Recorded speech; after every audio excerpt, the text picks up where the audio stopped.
आइए दोस्त, एक और एपी का क्वेश्चन देखते हैं क्या, जो क्लास 10th का ही है और उदाहरण नंबर 6 है।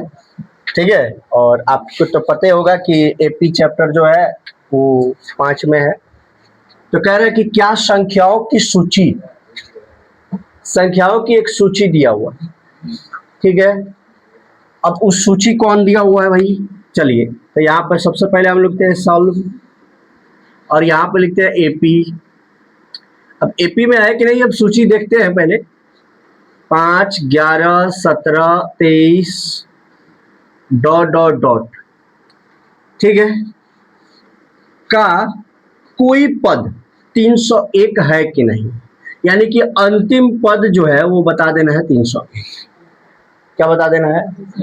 अब यहाँ पे लिखेंगे नहीं ऐसे, लेकिन आपको ये बात समझ में आना चाहिए कि अंतिम पद की बात करी जा रही है और 301। ठीक है दोस्त, फिर उसके बाद अगर ए की बात करी जाए तो ए कितना होगा।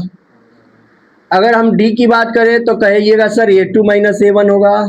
बोलो यस या नो, यानी 11 - 5 यानी कि 6 आ जाएगा। अब ये जैसे ही आपने देखा तो आपने कहा कि सर अब आप n निकाल दीजिए। क्या निकाल दीजिए? n बराबर क्या हो गया, व्हाट। तो आप कहिएगा सर an बराबर क्या होता है, a + n - 1 × ठीक है बुआ साहब। अब an = क्या होगा, 301। अरे यहाँ पे देखो ना, a के जगह पर कितना हो गया 5, n मालूम नहीं है 1, और d के जगह पर कितना रखना है जी 6। इसको इधर लेके आओगे तो यहाँ पे बन जाएगा 296, यस या नो, बराबर n - 1 और यहाँ पर हो गया 6 हो गया। बोलिए, अब यहाँ से ये गुणा में है तो कहाँ चला आएगा, यानी 296 बटा में 6 n - 1। अब इसको काटोगे 3, इसको काटोगे 1 और 48। ठीक है, अब ये कट रहा है नहीं, कट रहा है क्या? अब जैसे ही ये नहीं कटेगा तो इसका मतलब यह है कि इसको इधर ले आ दो। ऐसे ही समझ में आ गया कि ये कट नहीं रहा है तो ये एपी में है नहीं, यानी ये जो 301 है जो इसका पद है नहीं। लेकिन फिर जोड़ के बता देते हैं आपको। अब इसका एलसीएम लोगे 3 होगा, ये 48 और ये 3 और ये n, इनको जोड़ोगे तो 151 कितना आ जाएगा, 151 बटे में 3। अब ये कटने वाला है नहीं, तो कटने वाला है नहीं तो देखिए पद जो है कभी भी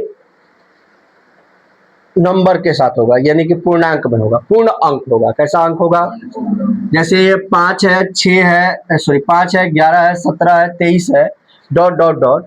तो उसी प्रकार से जैसे ये पहला पद हो गया, ये दूसरा पद हो गया, ये तीसरा पद हो गया, ये चौथा पद हो गया, तो ये 301 भी कोई पद आना चाहिए था पूर्णांक में, यानी कि पूर्ण नंबर। ठीक है, लेकिन हुआ क्या कि ये दशमलव में आ रहा है। किसमें आ रहा है? तो कभी भी आप 1, 2, 3 दशमलव में थोड़े गिनेंगे, पूर्ण अंक में नहीं आ रहा है, इसलिए कहेंगे कि 301 लिखेंगे। 301, अच्छा ऐसे लिखेंगे।